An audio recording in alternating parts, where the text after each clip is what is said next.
All right, so let's talk about how we actually use this spreadsheet. So obviously, I've already discussed a little bit about this. We're going to be plotting in our pair, the time we take the trade, the date of the trade, the amount of pips our stop loss is, and the amount of pips that we won in position 1. This also has position 2, which I'm sure you've noticed. This is in case you want to take multiple targets. We're not going to worry about that right now. So right now, these are the only things you will be filling out. And I'm going to explain how to do that. We're actually going to go through about 10 different trades and plug them into the spreadsheet in just a second. But what this is going to calculate for you is your average win and your average loss to give you your average reward to risk ratio right here. It's also going to tell you the total amount of pips that you made or lost. It'll tell you the total amount of trades, the total amount of wins and losses, giving you your winning percentage. It'll tell you the total cash gain on your account. It shows your starting balance. This is, in fact, adjustable. So if you want to start with 10,000 instead of 1,000, whatever you're starting with, 500 if you're starting with 100,000. It is irrelevant. You can just change the starting balance to whatever you are starting with. It also has an adjustable risk per position. As I said, risk management wise, that's a highly personal decision. You may only want to risk 1% or 0.5%, or you may want to risk up to 3% per trade. That's something that's totally up to you, and we will be discussing more in the next section of the course. It will be showing you your total percentage gain and also your max drawdown. And I also have an area over here that says risk in dollars per position. This is going to show you what you need to risk in dollars on your next trade, considering your risk per position. Again, we'll discuss more about that in the risk management section. And below this video, there's going to be a link to this spreadsheet. You'll have a way to download this. I'll put it as an attachment below the video, but there'll also be a link to the spreadsheet mastery course. Now that course will go over the codes that I used in order to calculate all of this in a spreadsheet. And essentially it'll show you how to add anything you would like to. If you have other things that you would like to add and record statistic data of, then it'll show you how you could do that. So if you're interested in that, the link for that is below, and there's also a link to download this in case you didn't get it with your welcome email as well. But now that you know a little bit about the spreadsheet itself, we're gonna go ahead and plug in the last 10 trades of the 20 EMAR strategy that happened on the euro dollar. So let's take a look at that now. Here we are on the euro dollar. This black line shows the last 10 trades. As you can see, price pushed down here for the 20 EMAR strategy. We then got this 38.2% candle. Now, for my back testing, I don't take this long, but since I'm doing this and kind of showing you how I'm doing it, I'll let you know exactly what I do. I just pull over as we did a little bit earlier when teaching you the strategy. I see that that's on the 7th bar. I would then put a ruler tool at the close of that candle because that's where I'm entering. I would move up to the wick of the candle because I'm placing my stop loss above the high of the candle. I see that the ATR is 23 pips. 23 plus 9 is going to be 32 pips. So I have 32 pips here. I see that price never got high enough to stop out 32 pips and that I hit 32 pips, no problem with that target. So that's why we have a green arrow here showing me a winning trade. I would then bring up my Excel spreadsheet. I would have it moved over enough so that I could place all of this information in here. We know we're on the euro dollar. We know the time of the trade because it's posted down there was 1700. And the way I can see that, guys, is right here. Again, this is why I use vertical lines. We can tell that the date of the trade is 6/29/21. 6/29/21 should be right here. 6/29/21. And we can also tell that the stop loss and target was 32 pips. I don't know if you remember that, but it was right at 32 pips. So you can do one of two things. You can either record 32 and 32 if you would like, but the easiest way, and what I do because I always have targets set based on a certain reward to risk criteria, I always set my stop loss to 1. This way, whether I have a 1-to-1 reward to risk ratio or a 1-to-2 reward to risk ratio, all I have to do is change the number in my position. Again, if that's too confusing for you, or if you'd like just to know the amount of pips you have for your stop loss, feel free to put the amount in these two sections. Again, for me, the easiest way is just to always have my stop loss set at 1 and then put my reward to risk ratio in this position 1 tab. In this case, we're doing a 1-to-1. For example, if I was to switch the euro dollar to start using a 1.4 to 1, I would just put 1.4 in position 1, which just means that my stop loss was equal to 1, that's 1R, and my target was equal to 1.4 times my risk or my stop loss. In this case, we're going to be using a 1-to-1 reward to risk ratio throughout this process. Let's take a look at trade number 2. Trade number 2, it's very easy because I already have it pointed out, but I'm going to go through this process with you. Trade number 2 is right here. Okay, so with trade number 2, what happened? We pushed down below the 20 EMA.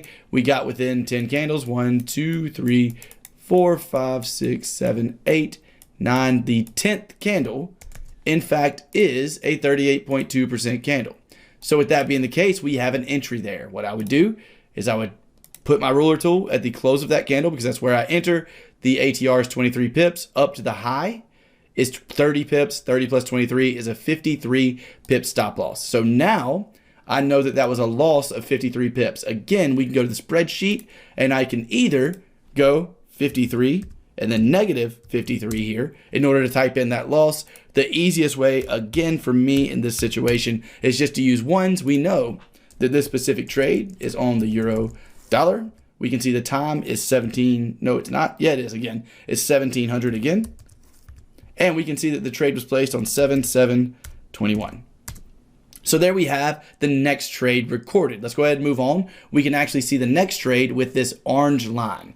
The orange line means nothing more than it was a 1-to-1 reward to risk ratio that actually hit. So that's what I use the orange line for, is for 1-to-1s. That means that the only way this would have been a winning trade right here, this candle, is if I was using a 1-to-1 reward to risk ratio. If I'm using a 1.2, then it gets stopped out. If I'm using a 1.4, it gets stopped out. If I'm using a 2-to-1 reward to risk ratio, it gets stopped out. But at a 1-to-1, it does not get stopped out, and in fact, hits targets. That's why you see that orange line there. So with that being a winning trade of a 1-to-1, I'm just going over here to my spreadsheet. I'm going to type in euro dollar. I'm going to go over here and type in the time, which was another 1700 trade. I'm going to type in the date of 7/8/21, and I'm going to win that trade by going 1 and 1. A positive 1 means that I won the trade. A negative 1 is what you want to put into your position 1 tab for a losing trade. Let's go ahead and continue. We don't even have to actually go back on the chart. That's why having these lines is so beneficial, is because right now I can see I have a losing trade because it's red on 7/13/21 at 1300. Easy for me. I can just go here, Euro/USD. This trade happened at 1300, and this trade was on the 13th of July. Now I know this was a losing trade, so I can just type in 1 and a -1 in my position column. So at this point, let me show you how I actually plug in the numbers. Now that we've went through the simplistic version, watch this. This is what I really do. Once I have all of these done, once I've already pointed out all of my wins and losses, I just get as many of them on the screen as I can without them scrunching up too bad like this. Remember guys, this was our last trade, was this losing trade. So with that being the case, I'm going to go right here. I'm going to scrunch up as much as I need to. And all I have to do at this point is bring up my Excel spreadsheet. Now I can type in euro dollar as many times as I need to. Actually, I'm just going to do this and copy and paste. Now that I have that copied and pasted, all I have to do is type in my time for the next trade. It was at 5 o'clock and the date was 8/5, August the 5th, 21. And it was a winning trade because it's green. So I have 1, 1. Awesome. Now I can just do that all over again at 1700 was the next trade, and it was on 8/17/21. And this is the sped up version of that. This is how I actually do this, and this is how I make backtesting as simple and fast as possible. Or not backtesting, but manually entering these trades. This is the fastest way I've ever found to do it. So we have a 9 o'clock trade that happened on 8/23. And in case you're not keeping up, guys, I'm just right here. All I'm looking at is these. I see a winning trade, a losing trade, a winning trade, losing trade, and then 2 winning trades, and I can see the date and time, just in case I'm going a little too fast for some of y'all. But we can see that 8/23 was a winning trade because it's green. So now I know that I'm going to go 1, 1, and I'm going to go back over, start back again right here, 9/8/2021 at 1700. So 1700 on 9/8, and it's a losing trade. Okay, next up, we have a winning trade at 9 o'clock on 9/17/21, and it's a winning trade. Cool deal. Next up, we have another winning trade at 9 o'clock on 9/28. 9 o'clock, 9/28, and it's a winning trade. Awesome. So now, as you can see, this is how we're going to be plugging in numbers into the spreadsheet for the purpose of what we're doing right now, which is single targets. We'll talk about how to do multiple targets momentarily, but right now, I want you to see how the numbers have been calculated for you. So at this point, the benefits of a spreadsheet over something like a pen and paper is the fact that now I can see that I have about a 0.98. Really, I have a 1-to-1 reward to risk because I'm constantly using a 1-to-1. I'm not super sure why it does this, but that's irrelevant. I can see that I have about a 1-to-1 reward to risk ratio. I can see that my total pips gained was only 2 pips. I had a major brain fart right there. The reason this says 2 pips is because it's calculating the pips based on these two positions. So it's calculating pips based on this. This would be the benefit of using 32 and 32. Using the actual pips will give you an accurate total pips count. Using 1 and 1 will not give you an accurate total pip count whatsoever because it's just calculating ones and ones. So if you want an accurate pip count, then you may want to do 32, 32, 52, I think was here, negative 52. You want to add up the actual pips if you want an accurate total pip count. Also, I didn't explain the position 2, so it's very simple. And most of the time, if I'm taking multiple targets, this is how I trade. I trade one position with a 1-to-1 reward to risk ratio, and then I move my stop loss on my second position to break even, and I let this position here run, and I manage the position on lower time frames. These are things we'll talk about throughout the course. You're not ready for quite yet, so we'll talk a lot more about it a little later on. But if you were doing that, essentially, let's say I got a 1-to-1 on my initial target. If I got a 2-to-1 on my second target, I would just put 2 there and click enter.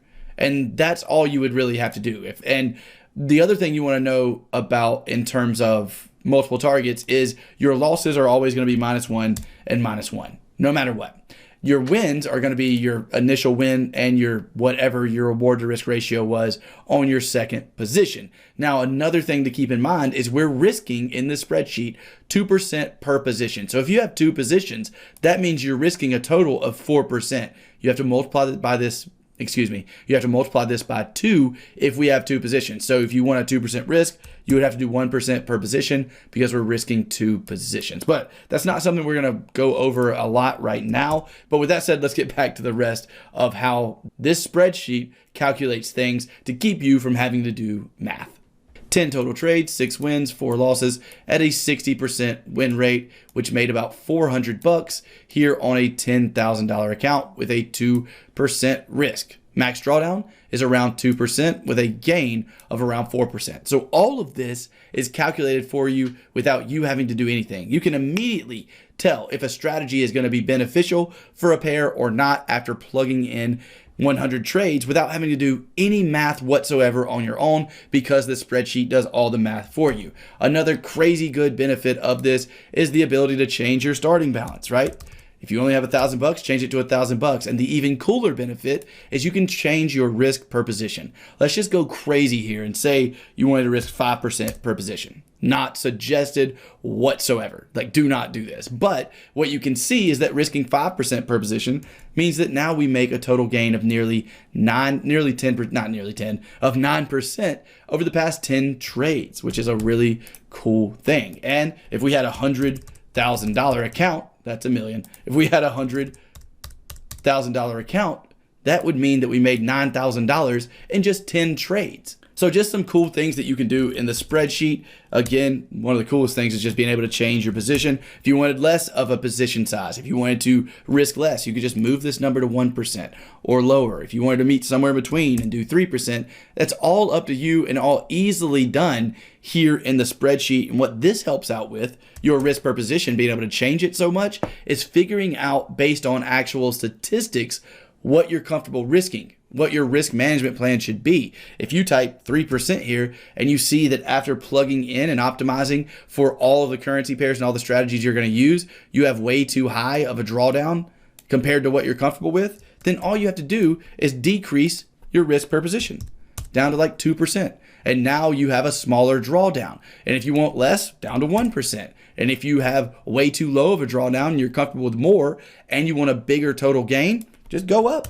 on your risk per position. And this is how we maximize the profits we can make based on our own personal risk tolerance. And this is how I create risk management plans based on the strategies that I'm trading. One more really cool feature that I haven't talked about quite enough at this point is this little section here that says risk in dollars per position. This literally shows you what you need to risk in dollars in order to equal your risk per position, whatever it is. So right now we want to risk 2% of our account per position or per trade at this point because we're only taking one position. So if we want to risk 2% of our account and we have a $10,387 balance at this very moment, then we want to risk $207.75. So it literally gives you the exact dollar amount you need to risk based on your current account balance and based on your risk per position. I think that is an extremely cool feature that I decided to throw in on this spreadsheet. So that was an overview of how to use the spreadsheet itself during our backtesting process. We're about to start the real good part of this backtesting course, which is me actually backtesting these strategies with you. And that's going to be a lot of fun.